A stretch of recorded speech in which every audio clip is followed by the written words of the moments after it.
Hoje indicar 2 livros. O primeiro é O Grande Abismo, do C.S. Lewis. Vou usar ele hoje como ilustração.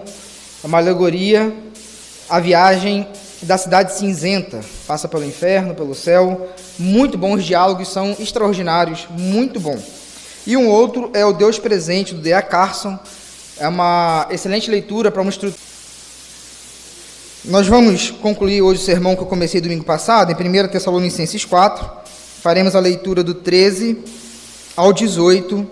O nosso foco hoje será o final do 16 e do 17, mas eu irei fazer uma recapitular alguns pontos do que eu disse domingo passado. 1 Tessalonicenses 4, do 13 ao 18.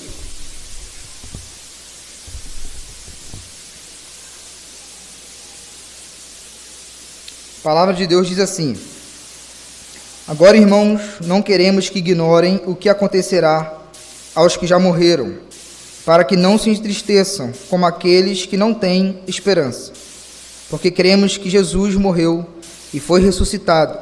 Também cremos que Deus trará de volta à vida com Jesus todos os que morreram. Dizemos a vocês, pela palavra do Senhor, nós, o que ainda estivermos vivos, quando o Senhor voltar, não iremos ao encontro dele antes daqueles que já morreram, pois o Senhor mesmo descerá do céu com um brado de comando, com a voz, seremos arrebatados nas nuvens ao encontro do Senhor nos ares. Então estaremos com o Senhor para sempre. Portanto, animem uns aos outros com essas palavras. Meus irmãos, o principal foco desse estudo é cumprir a tabela dos sermões difíceis, mas, antes de tudo, é fazer com que a igreja ame a volta de Cristo Jesus. É a nossa grande esperança, e nós precisamos sair daqui pulsando pelo retorno do nosso Senhor e Salvador Jesus Cristo. Pois bem, domingo passado nós vimos algumas coisas em relação à escatologia individual e poucas coisas em relação à escatologia geral. Qual é a diferença? A escatologia individual é aquela que acontece antes do retorno de Cristo. Quando uma pessoa morre, o que acontece com ela? Para onde ela vai? E no versículo 13, Paulo fala que ele não quer que a igreja ignore esses assuntos. É uma ordenança de Deus que a igreja entenda acerca da sua esperança. O versículo 13, Paulo disse assim: Agora, irmãos, não queremos que ignorem o que acontecerá aos que já morreram. Basicamente, de 2 heresias que nós devemos repudiar por meio das Escrituras. A primeira é o sono da alma. É aquele entendimento de que quando a pessoa morre, ela vai ficar totalmente inconsciente da sua existência. Mas a gente viu pela história do rico e do Lázaro que após a morte, os dois, seja justo e seja ímpio, já estão conscientes e ambos sabem do seu destino eterno. Eles ainda vão encontrar Jesus no juízo final. No entanto, pelo lugar que eles já estão, eles já sabem qual será o veredito do Senhor. E nós também falamos sobre a questão do purgatório. A única chance que você, querido ouvinte, tem, que nós temos, para nós tomarmos uma decisão por Cristo Jesus é o hoje, é a nossa vida. Não há possibilidade, depois da morte, nós darmos um jeito, nós sermos remendados. Hebreus 9:27 fala que depois da morte segue-se o juízo. E nós vimos em Lucas 23:43 que o ladrão da cruz iria para o paraíso imediatamente à morte. Ora, certamente aquele homem tinha muitos pecados. Ele cometeu graves crimes para estar numa cruz romana. Mas, mesmo assim, pela eficácia do sangue de Jesus, aquele homem, quando creu, foi tornado justo, inteiramente justo, assim como eu e você, quando cremos em Cristo Jesus. Então, o sono da alma e o purgatório são 2 heresias que nós negamos a partir do ensino claro das Escrituras. Paulo ainda continua no versículo 13, para que não se entristeçam como aqueles que não têm esperança. Ora, Paulo reconhece a dor do ser humano quando ele perde entes queridos. No entanto, essa esperança, entender isso, faz com que o ser humano esteja apto a sofrer a dor de maneira mais bíblica e nós vamos ler muitos versículos. Então peço para que os irmãos estejam atentos, nós vamos ler muitos versículos hoje, porque nós vamos preencher as lacunas que ficam com outros textos. No final do versículo 16 diz assim: primeiro, os mortos ressuscitarão. O que é a ressurreição? A ressurreição é a união do corpo com a alma. É o desfazimento da morte. O que é a morte? A morte é uma ruptura entre eu e eu mesmo. Quando eu morrer, as pessoas que estarão me colocando no caixão e me sepultando, vai falar, lá se vai o Juninho. E de fato é o Juninho, porque o Juninho é o corpo. Eu não sou menos que o corpo. O Juninho está sendo enterrado. Mas o eu imaterial vai para Deus. Por isso que há uma divisão de mim mesmo. O corpo vai para a terra, mas a alma, o espírito, a parte material, vai para Deus. Isso é o que nós chamamos de morte. Esse período, cujas almas ficam, é o estado provisório, até que a ressurreição aconteça. Então, o que é a ressurreição? É o desfazimento da morte, ou seja, é a união da alma.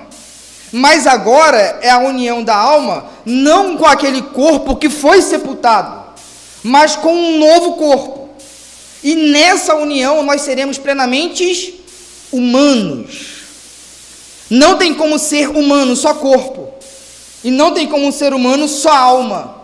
Humano é corpo e alma. Essa é a visão da integralidade dos seres humanos que os judeus tinham. E aí eu falei um pouco que nós, infelizmente, bebemos muito de Platão. E eu preciso explicar, né? Porque domingo passado eu falei, simplesmente soltei, mas deixa eu explicar um pouquinho. Platão entendia que o mundo das ideias era superior e melhor que o mundo da matéria. Isso, por exemplo, desdobramentos desse pensamento entrou na igreja primitiva e gerou o gnosticismo, que entendia que a matéria era má, inerentemente má, por natureza má. E aí, a salvação era a libertação do corpo. Mas Jesus, que é o Salvador, ressuscitou num corpo. E para resolver esse problema, surgiu, por exemplo, uma heresia chamada docetismo. E o que é o docetismo? Tudo isso é muito complicado de ser defendido, porque Jesus, pós-ressurreição, mandou inclusive um de seus discípulos botar o dedo nele. Então Jesus, de fato, tinha um corpo. E aí eu disse o seguinte, que esse estado que as almas estão com o Senhor é um estado bom, é um estado de gozo, de consolo, mas não é o melhor estado, não é o estado definitivo. Tanto é que, se fosse assim, por que essa alma voltaria para o corpo? Qual sentido haveria ter uma ressurreição? Abra comigo em Apocalipse 6, versículo 9 e 10. Observe que são textos que vão falar de pessoas salvas e que já estão com o Senhor. Apocalipse 6, versículo 9 e 10. Esse versículo, por exemplo, desmancha a teoria do sono da alma, que fala que as almas estão inconscientes. Apocalipse 6, 9 e 10. A palavra de Deus diz assim: quando o Cordeiro abriu o quinto selo, vi. Quem é que viu? O apóstolo João, porque ele está recebendo a revelação de Apocalipse por meio de visões. Vi sobre o altar as almas de todos que haviam sido mortos por causa da palavra de Deus e por seu testemunho fiel. Então, as almas estão com o Senhor, mas olha a consciência e olha a sede de justiça. Versículo 10. Clamavam ao Senhor em alta voz e diziam: ó soberano Senhor, santo e verdadeiro, quanto tempo passará até que julgues os habitantes da terra e vingues o nosso sangue? Então, são almas, a parte material do ser humano, que estão diante do Senhor e estão conscientes, e estão fazendo o quê? Orando, pedindo para que Deus exerça justiça e juízo na terra. Então observe que esse estado, por mais que já seja um estado melhor do que o atual, não é melhor do que aquilo que ainda virá que é a redenção de todas as coisas. Nós vamos chegar lá, mas nós vamos fazer sempre esse link, de um pouquinho na frente e voltar, para então nós trabalharmos melhor as ideias. As almas estão diante do Senhor consciente e orando, pedindo justiça, coisa que no novo céu, na nova terra não haverá. A sede de justiça será plenamente satisfeita. Agora abra comigo em 1 Coríntios, capítulo 15, versículo 32, que foi um texto, inclusive, que a gente leu domingo passado e encerramos o sermão. 1 Coríntios 15, 32.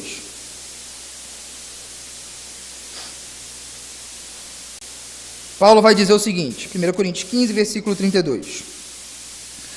Se não haverá ressurreição dos mortos, meus irmãos, ressurreição pressupõe corpo. Não é uma ressurreição mística e espiritual, somente, porque ela também existe. Todos que já nasceram do alto, por exemplo, já tiveram seu coração religado com Deus, revivificado. Isso é a primeira ressurreição, em Apocalipse capítulo 20, fala sobre isso. Se não haverá ressurreição dos mortos, de que me adiantou ter lutado contra feras? Isto é, aquela gente de Éfeso. Olha agora, se não há ressurreição, comamos e bebamos, porque amanhã morreremos. Paulo sabe que o estado das almas no céu já é um estado de gozo. Tanto é que em Filipenses ele vai falar assim, eu não sei se quero viver ou se quero morrer. Para mim o melhor seria morrer, porque eu já estaria com o Senhor. Esse desejo de morrer de Paulo não é um desejo suicida e não é um desejo escapatório da terra. É um desejo da experiência de estar junto com o Senhor. Por quê? Porque segundo Coríntios capítulo 12, ele teve esse encontro com Jesus, quando ele foi ao terceiro céu e se encontrou com o Senhor. Então ele quer voltar para esse encontro. Não é que ele quer fugir da realidade, muito menos a realidade material, mas é simplesmente porque ele quer estar em gozo com o Senhor. Nesse sentido, o estado das almas são melhores do que o estado de hoje, por causa do gozo e da alegria de estar com o Senhor. Mas Paulo fala o seguinte, se não há ressurreição, comamos e bebamos. Ou seja, se não há ressurreição do corpo, o ser humano não foi redimido. Porque o ser humano só é ser humano com alma e corpo. Uma alma só não é ser humano. É uma parte da humanidade, mas não é a humanidade.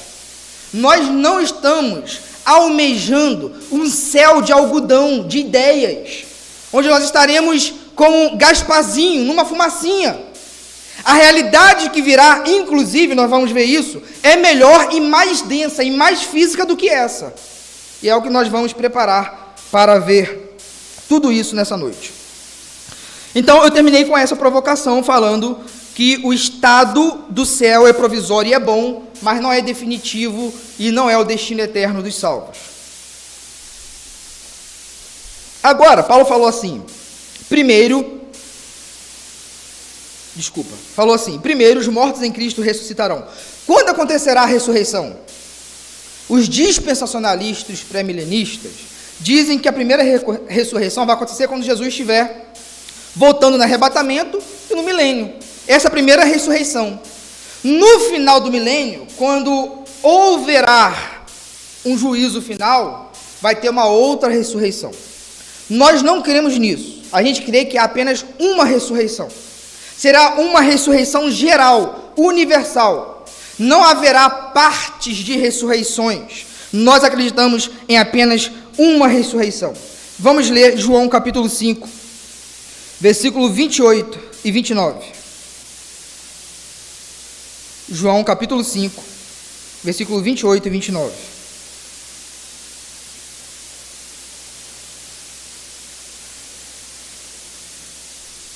Meus irmãos, são muitas coisas para tratar, eu serei sempre sucinto nos pontos. Depois dá para reouvir, no YouTube, mas nós vamos ter um tempo também para conversar numa quinta-feira. Mas observe comigo João 5, 28 e 29. É importante que faça a nota dos versículos, porque o fundamento da nossa fé é sempre a Bíblia. João 5, 28 e 29. Diz assim, não fiquem tão surpresos. Na verdade, vem um tempo em que todos os mortos ouvirão em seus túmulos a voz do Filho de Deus. 29. E ressuscitarão. Jesus falou de quem? Todos os mortos. Não falou somente dos justos, como os pré-milenistas pregam. Ele falou que todos os mortos irão ressuscitar.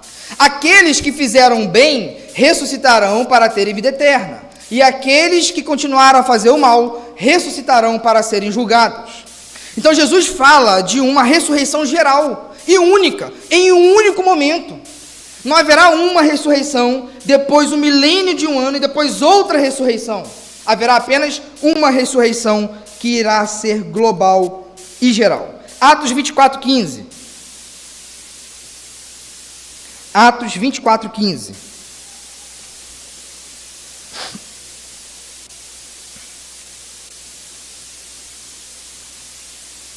A palavra de Deus diz assim: tenho em Deus a mesma esperança destes homens. Que esperança é essa? De que ele ressuscitará tanto os justos como os injustos. Observe novamente as duas classes de pessoas que existem no mundo, justos e injustos, ressuscitando. E aqui no texto fala como se fosse algo junto, não algo separado. Portanto, mais uma vez, a gente vê que a ressurreição vai ser geral e global. Poderia ter outros versículos, mas esses são apenas para nós termos um leve entendimento acerca da ressurreição geral. Pois bem, ainda acerca da ressurreição, nós vamos entender que o estado do corpo ressuscitado será melhor do que o corpo sepultado. O estado do corpo ressuscitado será melhor do que o corpo sepultado. 1 Coríntios capítulo 15, versículo 35 a 44. Esse texto aqui é fundamental, meus irmãos, para nós entendermos isso. 1 Coríntios 15, versículo 35 ao 44.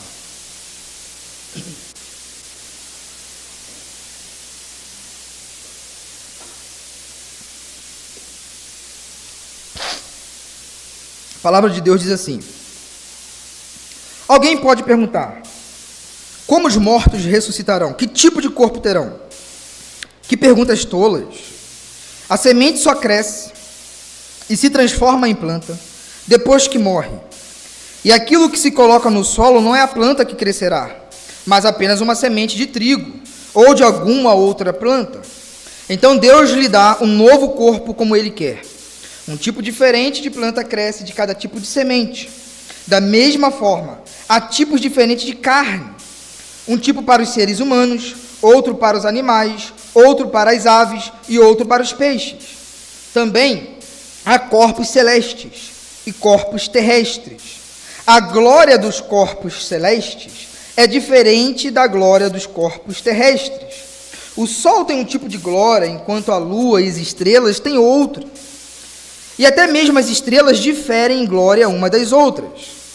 O mesmo acontece com a ressurreição dos mortos. Preste atenção, meus irmãos. Quando morremos, o corpo terreno é plantado no solo, mas ressuscitará para viver para sempre. Olha a primeira diferença. Esse corpo morre, o outro corpo viverá para sempre. Olha agora os contrastes que Paulo vai fazer. Nosso corpo é enterrado em desonra, mas ressuscitará em glória. É enterrado em fraqueza, mas ressuscitará em força. É enterrado como corpo humano natural, mas ressuscitará como corpo espiritual. Pois assim como há corpos naturais, também há corpos espirituais. Primeiro ponto, é importante nós discernirmos que corpo espiritual não é corpo de fumaça. É uma realidade daquilo que virá com a realidade de hoje. Paulo está constatando a realidade do porvir com a realidade presente. O corpo natural que vai morrer não é o mesmo corpo que há de vir, porque aquele corpo virá em vida, em vigor, em força, e não conhecerá mais a morte. Pois bem, Paulo fala que o corpo que haverá de vir é um corpo melhor, e é um corpo apto para a nova realidade que nós experimentaremos. Abra comigo em João, capítulo 19, versículo 19. Esse é o primeiro relato do corpo glorificado. João 19, versículo 19. E, meus irmãos, eu quero deixar um gostinho. Se eu for competente para isso, espero que o Espírito de Deus me ajude. É ansiar para que os irmãos tenham o corpo glorificado. Experimente essa realidade. João 19, 19. A palavra de Deus diz assim. Desculpa, João 20, 19. João 20, 19.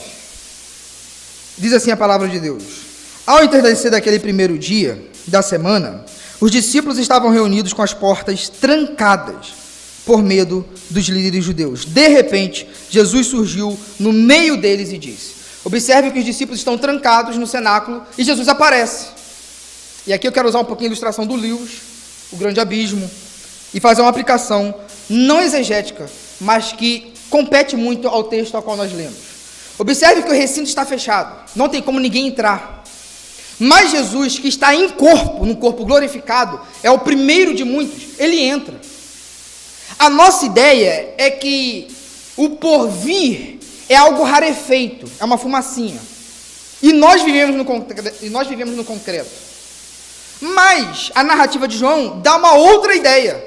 Essa realidade que é rarefeito, é essa realidade que é fraca, porque o corpo ressurreto transpassa portas e paredes. A nova realidade é mais densa. A nova realidade tem mais fulgor, tem mais glória. A gente pensa que está indo para um lugar de ideias, porque a gente experimenta a matéria e o concreto.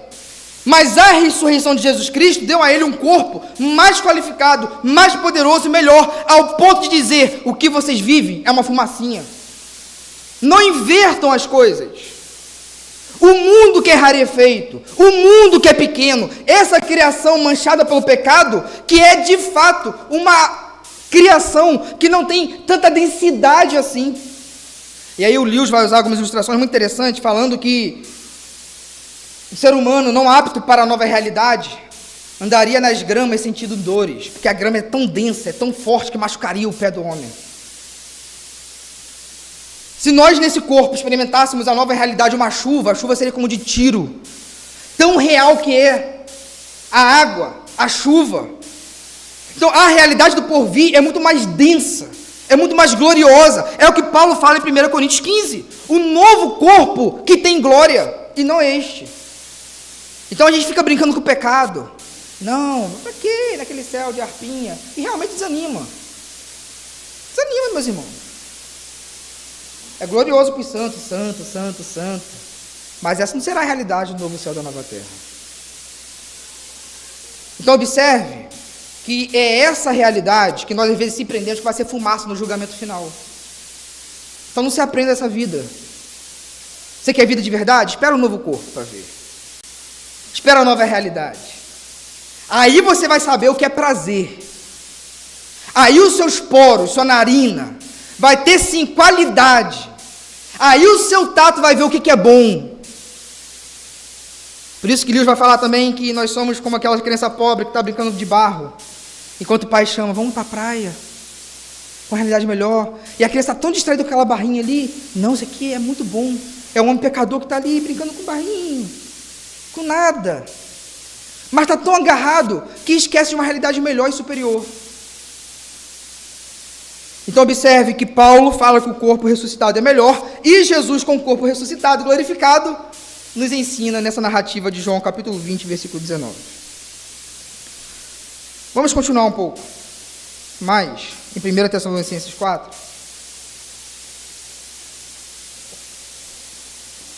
Agora que nós falamos da ressurreição, eu sei, meus irmãos, que não está completo, mas é o suficiente para a gente entender pelo menos essa parte, o minimamente que seja acerca da ressurreição. Mas agora eu quero falar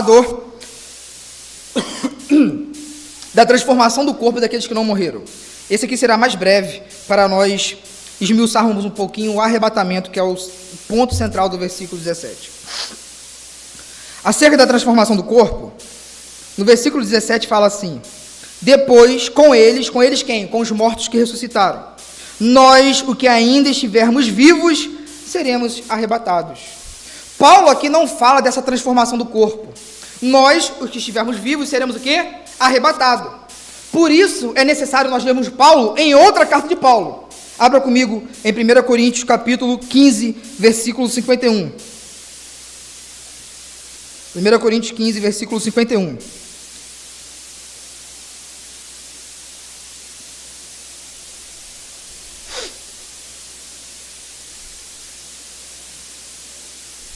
Coríntios 15, 51 diz assim a palavra de Deus. Vamos ler o 52 também. Mas eu lhes revelarei um segredo maravilhoso. Que segredo é esse? Nem todos dormiremos, ou seja, nem todos morreremos, mas todos seremos o quê? Transformados. O corpo daquele que morreu e vai ressuscitar será o mesmo corpo que aqueles que estiverem vivos, só que agora não será por meio da morte, será uma transformação direta. Versículo 52, acontecerá no instante, no piscar de olhos, ao som da última trombeta, pois, quando a última trombeta soar, aqueles que morreram ressuscitarão a fim de viver para sempre, e nós, os que estivermos vivos, também seremos transformados. 53, meus irmãos, pois nosso corpo mortal precisa ser transformado em corpo imortal. Por que nós seremos transformados? Porque somente este corpo transformado e glorificado é que será apto para a realidade do reino de Deus. 1 Coríntios 15, versículo 49 e 50. Leiam comigo. 1 Coríntios 15, versículo 49 e 50. A palavra de Deus diz assim: da mesma forma que agora somos como um homem terreno, algum dia seremos como um homem celestial. Estou dizendo, irmãos, que o nosso corpo físico não pode herdar o reino de Deus. Em algumas outras traduções, carne e sangue. Este corpo mortal, o que é carne e sangue? Este corpo mortal não pode herdar aquilo que durará para sempre. É muita densidade, é muita realeza, é muita glória. Esse corpo não aguenta. Então, por que nós seremos transformados? Porque nós assim estaremos aptos a gozar da nova criação, do novo céu e da nova terra. Não vou me prender muito nisso, porque é basicamente um adendo à ressurreição dos mortos. Vamos para o arrebatamento agora, que será onde eu vou investir um pouquinho mais de atenção dos irmãos, um pouquinho mais de tempo, e peço que os irmãos acompanhem muito comigo, porque eu vou falar aqui provavelmente pode escandalizar alguns. Mas prestem muita atenção, eu vou fundamentar com vários versículos bíblicos. Os irmãos podem anotar e depois a gente conversa um pouco sobre isso. Arrebatamento, versículo 17 de 1 Tessalonicenses 4. A palavra de Deus diz assim: depois com ele, nós, o que ainda estivermos vivos, seremos arrebatados nas nuvens ao encontro do Senhor nos ares. Então estaremos para sempre com o Senhor. Observe que está para sempre é com o Senhor, não nos ares. Primeira colocação, para sempre com o Senhor. O para sempre não se refere aos ares, mas com o Senhor. Então é para sempre com a pessoa, não no lugar. Pelo menos aqui, mas nós vamos tratar um pouquinho mais sobre isso. Arrebatamento, do grego harpazo, significa literalmente pegar, lançar pela força, arrebatar. 2 Coríntios, capítulo 12, 2, não vou ler, se você colocar não, fala que um homem foi arrebatado ao terceiro céu. Esse homem certamente é Paulo, mas Paulo não tem nenhuma pretensão de ir ao terceiro céu, ele simplesmente é arrebatado, algo acontece. Deus o leva. No sentido de arrebatamento geral, o único texto que fala disso é 1 Coríntios 4, 1 Tessalonicenses 4.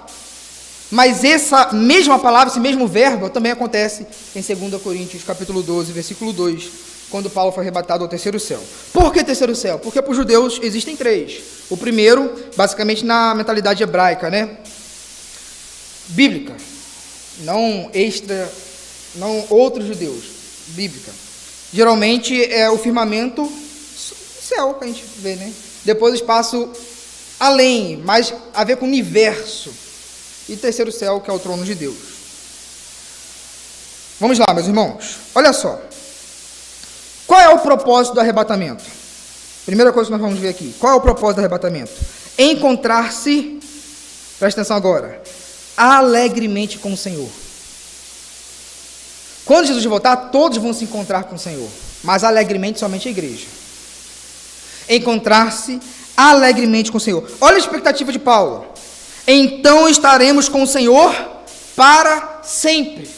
Então, o propósito do arrebatamento, de Deus retirar os seus eleitos, é para que esses eleitos se encontrem com o Senhor. Agora que vem a grande questão. Onde nós iremos se encontrar com o Senhor? Nos ares. Por que nos ares? Abra comigo em Efésios, capítulo 2, versículo 2. Efésios 2, 2.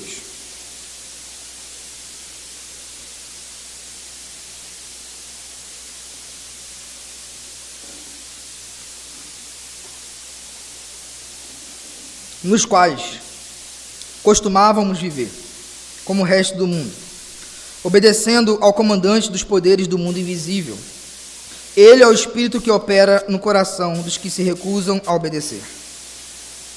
A maioria das traduções falam potestades do ar. Alguma aí fala? A maioria. Agora abra comigo em Efésios 6, versículo 12. Versículo 6, 12. Pois nós não lutamos contra inimigos de carne e sangue, mas contra governantes e autoridades do mundo invisível, contra grandes poderes neste mundo de trevas e contra espíritos malignos nas esferas celestiais. Primeira coisa que nós aprendemos, e eu estou comparando Paulo com Paulo aqui agora, 1 Tessalonicenses e Efésios foram escritos por Paulo. Paulo nos ensina que os demônios e o diabo, pelo menos é a mentalidade, inclusive até grega, de que eles paravam pelo ar. E as suas manifestações vêm de cima para baixo. É como se o nosso ar fosse tomado pelos demônios, pelos espíritos ruins, pelo diabo. É de onde ele governa. E Paulo fala que vai ser no campo do inimigo que Deus irá nos encontrar. Por que isso? Porque o domínio do Senhor não é somente sobre a terra, mas inclusive os domínios do demônio foi saqueado pelo Senhor das nossas almas. Então nós estaremos triunfando diante dos demônios e dos anjos. Aquele lugar que Paulo fala, olha, está dominado pelo demônio, será agora um ambiente de triunfo e de glória para a igreja. Essa é a primeira colocação. No ar significa o quê? Que inclusive, até mesmo no poder dos demônios e do diabo, nós poderemos triunfar e alegremente se encontrar com Jesus Cristo. Meus irmãos, tiram algo da cabeça. Eu sei que a maioria, quiçá todos, não tem isso. Mas se tiver, tira esse resquício de que Jesus faz quebra de braço com o demônio, com o diabo. Não tem isso, não. Não tem isso. Jesus simplesmente está mostrando que até mesmo lá ele é Senhor. Satanás não vai poder falar assim, não, aqui não, aqui sim.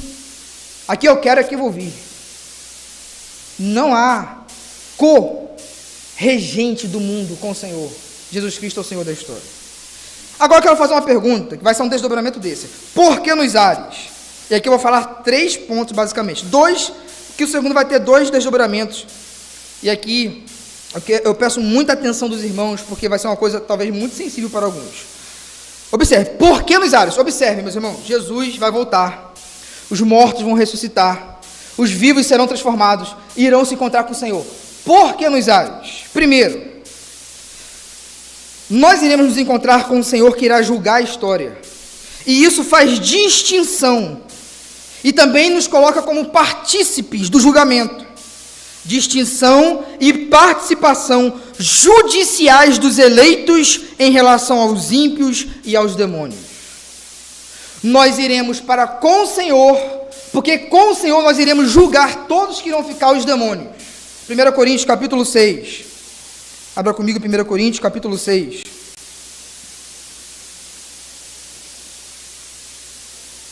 Versículo 2 e 3. Paulo vai falar assim: vocês não sabem que um dia nós, os santos, julgaremos o mundo? E uma vez que vocês julgarão o mundo, acaso não são capazes de decidir entre vocês, nem mesmo essas causas pequenas? Não sabem que julgaremos os anjos? Quer dizer, então, dos desentendimentos corriqueiros dessa vida? Paulo está criticando os crentes porque eles não estavam resolvendo seus problemas entre si. Vamos supor que tive um problema com Carlos. Nós somos da igreja.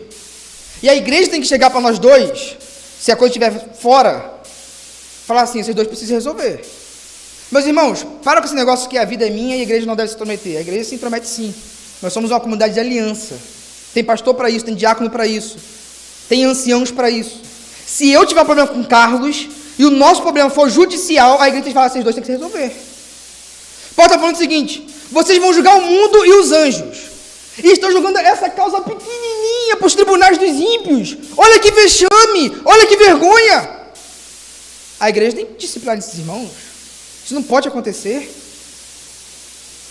Então, meus irmãos, Paulo está falando o seguinte: se vocês hão de julgar o mundo por vir, então por que vocês não resolvem suas causas pequenas? Quando é que nós teremos a habilidade de julgar? Quando nós estivermos arrebatados com o Senhor, porque no Senhor nós iremos julgar todo mundo. Esse julgamento, meus irmãos, não é que a gente vai chegar e fazer um veredito, é um julgamento por identificação, porque só vai subir os justificados. Eu estarei justificado, o Naran estará justificado, o Charles estará justificado, todos nós aqui, se cremos em Jesus, estaremos justificados, e essa posição já é uma posição que julga, por identificação com o cabeça, que é Cristo Jesus. Os seus membros, o seu corpo, julgam os anjos e os demônios. Judas, versículo 6. Judas 6. Diz assim a palavra de Deus: eles falaram à igreja daquilo a respeito. Desculpa, estou lendo errado. Estou lendo para 3 João. Judas 6. Também lhes lembro os anjos, que não se limitaram à autoridade recebida, mas deixaram o lugar que pertenciam. Deus os mantém acorrentados em prisões eternas, na escuridão, aguardando o dia do julgamento. Qual é o dia do julgamento? É o dia que Cristo Jesus vai voltar. Todos nós seremos arrebatados. Então, por que nos ares? Porque nós iremos julgar o presente mundo. Todo mundo caído será julgado por Cristo e por sua igreja. Então, Judas 6 fala que os anjos estão esperando o julgamento. Que dia? No último dia. Porque só tem um dia de julgamento. Não são 2, é apenas um. Segunda razão, por que será nos ares? Agora, meus irmãos, eu sei que vou tocar num ponto sensível, mas eu vou ler muito versículo. Então, preste atenção na construção de raciocínio. Tá bom? Preste atenção na construção de raciocínio. Por que será nos ares? Para Deus expurgar o mal e estabelecer um novo céu, uma nova terra. Antes de ler os versículos, preste atenção numa coisa. Jesus voltou. Tenta imaginar agora. Os mortos ressuscitaram. Os vivos foram transformados. Estão com Jesus. Eles julgaram. E agora o que vai acontecer? A gente vai para o céu ou o céu que vem para a terra? Eu vou defender a ideia de que o céu vem para a terra. Qual é a razão de estar no ar? Para Deus expurgar o mal e estabelecer o novo céu e a nova terra. 3 subpontos disso aqui agora. Abra comigo em Romanos 8, versículo 20 e 23.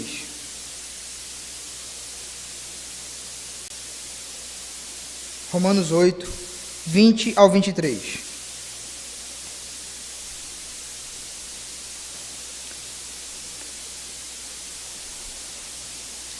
A palavra de Deus diz assim.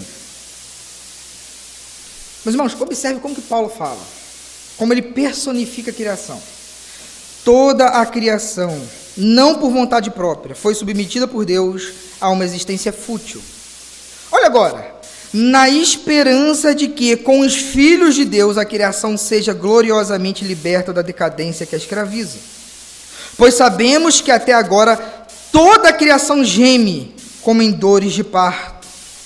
E nós, os que cremos, também gememos, embora tenhamos o Espírito em nós, como antecipação da glória futura, pois aguardamos ansiosamente pelo dia em que desfrutaremos dos nossos direitos de adoção, incluindo o quê? A redenção do nosso corpo.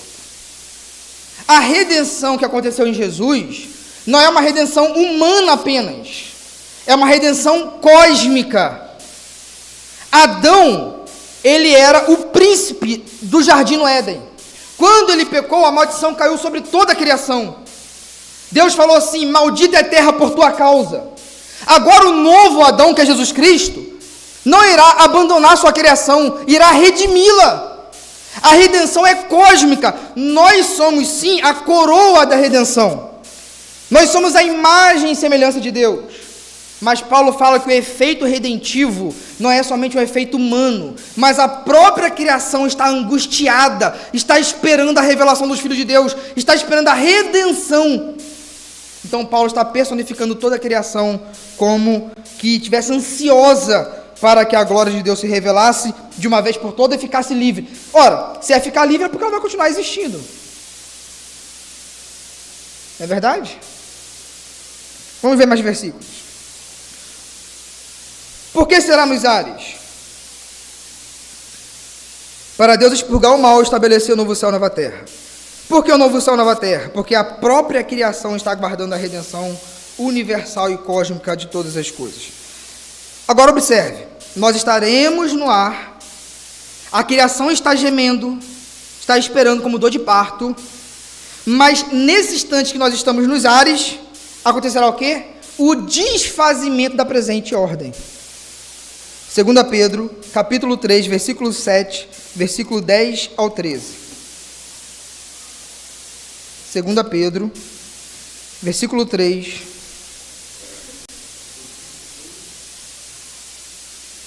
capítulo 3, versículo 7, 10 ao 13.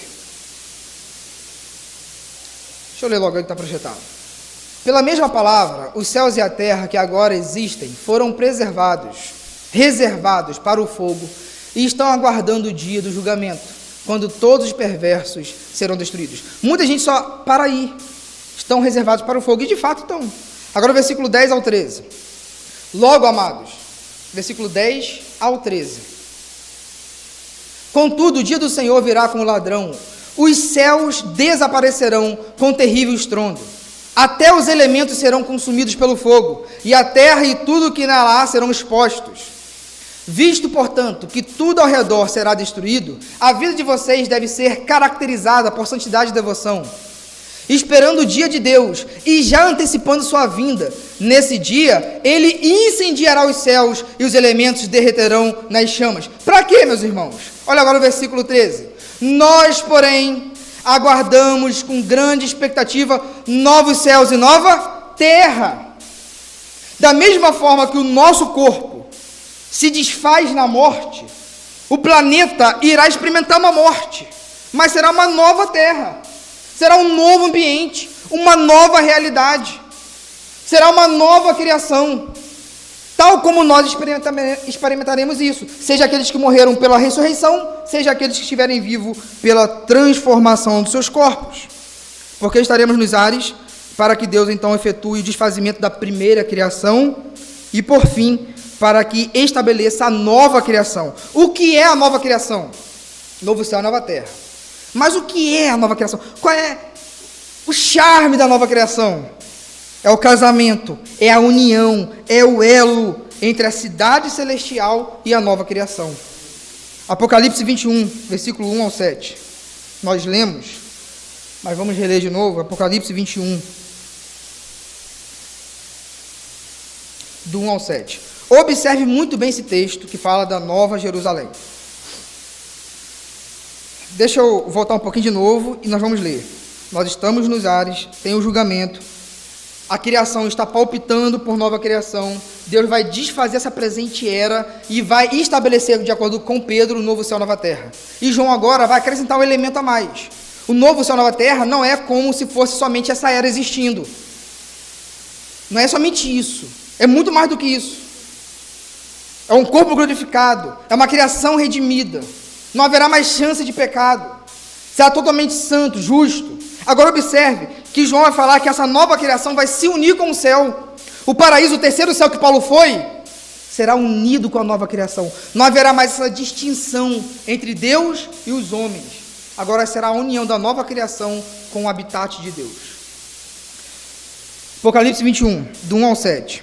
Então vi um novo céu e uma nova terra. Meus irmãos, a linguagem é muito clara, nova terra. Pois o primeiro céu e a primeira terra já não existem.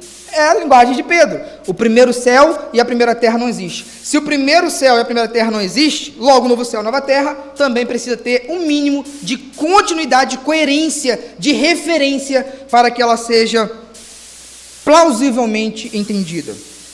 E o mar também não existia. Aproveite para ir na praia agora, viu, meus irmãos? Brincadeira, não acredito que o mar aqui é mar mesmo, não.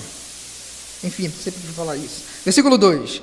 E vi a cidade santa, a nova Jerusalém. Olha agora. E vi a cidade santa, a nova Jerusalém, que descia do céu. O fim não é a gente para o céu, é o céu que desce. É a esperança dos judeus. Os judeus tinham esperança de que o Messias fosse estabelecer um reino eterno. Observe a linguagem dos profetas. É um reino de Jerusalém. Nós entendemos a Nova Jerusalém celestial, que nós não temos cidade santa. Quem tem cidade santa é judeu. São os muçulmanos. Nós não, a cidade santa está lá. Só que a gente não vai lá, é ela que vem até nós. Versículo 2. E vi a cidade santa na Jerusalém, que descia do céu da parte de Deus como uma noiva, belamente vestida para o seu marido. Ouvi uma forte voz que vinha do trono e dizia: veja, o tabernáculo de Deus está no meio do seu povo. Não é o povo que vai para Deus, é Deus que vem para o povo. Novamente Deus agora habitando com o seu povo, a união da nova criação com os céus. Deus habitará com eles, e eles serão seu povo. O próprio Deus estará com eles. Ele lhes enxugará dos olhos toda lágrima, e não haverá mais morte, nem tristeza, nem choro, nem dor. Todas essas coisas passaram para sempre. E aquele que estava sentado no trono disse: faço nova todas as coisas. Nova criação. Só que a nova criação agora casada com a realidade celestial, porque o próprio Deus vai habitar conosco. Até aí, meus irmãos, tá bom. Vou encerrar com o final do versículo 18, mas deixa eu recapitular aqui. Nós vamos para o céu, para os ares, porque o propósito, encontro com Deus. Segundo, fala que o poder do demônio está vencido. Terceiro, porque a criação espera uma nova redenção, a redenção do seu próprio corpo, a redenção espera. Nós iremos julgar o mundo. Nesse momento, haverá o desfazimento da presente criação e será inaugurada uma nova cidade. A linguagem de João é uma nova cidade. Haverá vida dinâmica, vida real, muito mais legal, muito mais prazeroso. O açaí vai ser mais gostoso. Muito melhor. Tenha certeza disso, meus irmãos. É vida real. Saia com gostinho do novo céu, querendo o novo corpo, querendo a volta de Cristo Jesus. Por fim, meus irmãos, vamos encerrar, que Paulo fala para nós nos consolarmos com essas palavras. Que palavras são essas? Do arrebatamento, do juízo final. 1 Tessalonicenses 4,18 diz assim: portanto, animem uns aos outros com essas palavras.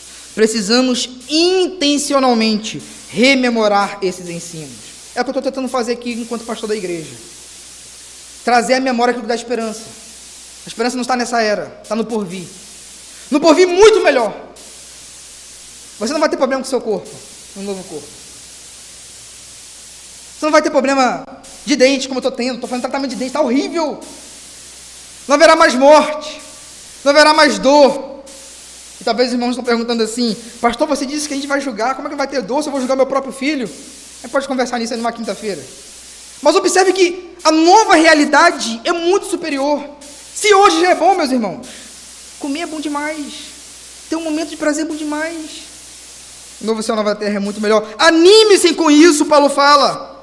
Espere esse momento.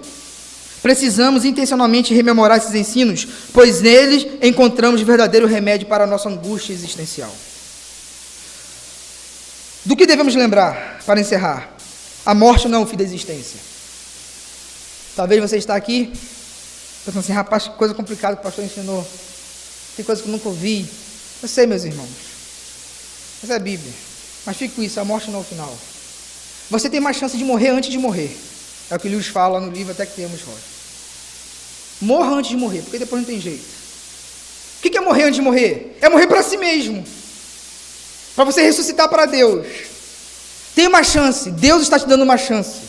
Não morra antes de experimentar a vida espiritual. A morte não é o fim da nossa existência. É o fim do nosso corpo. Mas a nossa existência não. Já vimos que existência e corpo são coisas diferentes nessa era. A ressurreição de Jesus garante a nossa. Qual é a ressurreição que dá segurança de que nós iremos ressuscitar? Jesus Cristo ressuscitou. Se Ele é a primícia, se Ele é o primeiro, outros virão. Jesus é soberano. Ele vai vir com voz de trombeta. Não vai pedir licença. Ele manda. Inclusive o inferno. Só que o inferno não vai falar, não, que eu vou fazer uma mensagem específica. Quem manda no inferno é Jesus.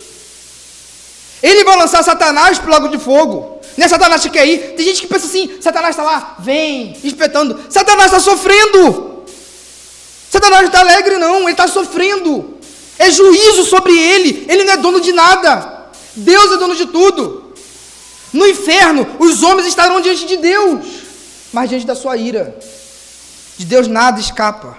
A diferença é que nós estaremos diante de Deus, mas em gozo, em alegria, em paz. Por fim, porque nós devemos nos animar, se lembrar disso? Porque estaremos para sempre com o Senhor vitorioso. Para sempre, meus irmãos. Meu Deus do céu, para sempre com o Senhor. O céu. Agora, quando falar céu, entenda novo céu, nova terra. Mas não tem problema usar céu, não, a gente usa mesmo. Só é céu porque Jesus está lá. O Deus da graça. O Deus da graça está lá. Que nos perdoou, que enxugará dos nossos olhos toda lágrima. Meu Deus do céu, que coisa boa. Que coisa boa. Não se apegue a esse mundo, meus irmãos. É fumacinha. É perdição. Se apegue àquilo que está por vir. A cidade celestial. Amém, meus irmãos? Passei um pouquinho do horário. Não é do meu praxe. 5 minutinhos só, né? Espero que Deus esteja abençoado a vida de cada um.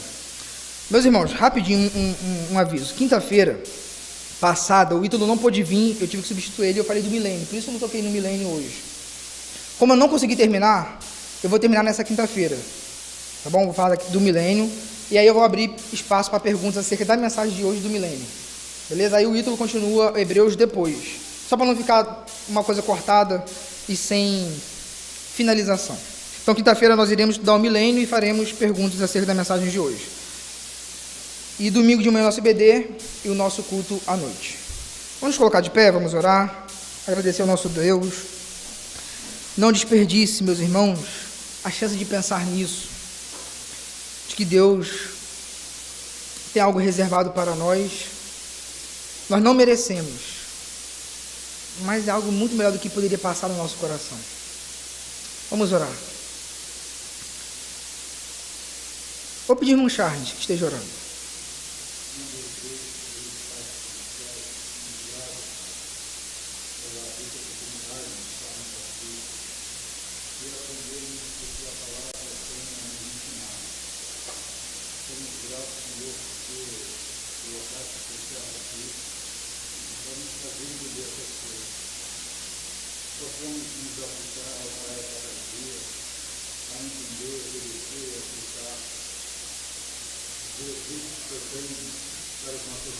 Amém. Ajuda-nos, Senhor, a comunicar esse teu voz. Ensina-nos, Senhor, a viver dignamente perante o Senhor, sermos da tua palavra.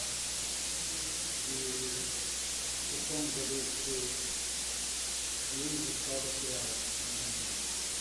Possamos estar contentes e prontos de termos esse curso querido aqui nessa existência.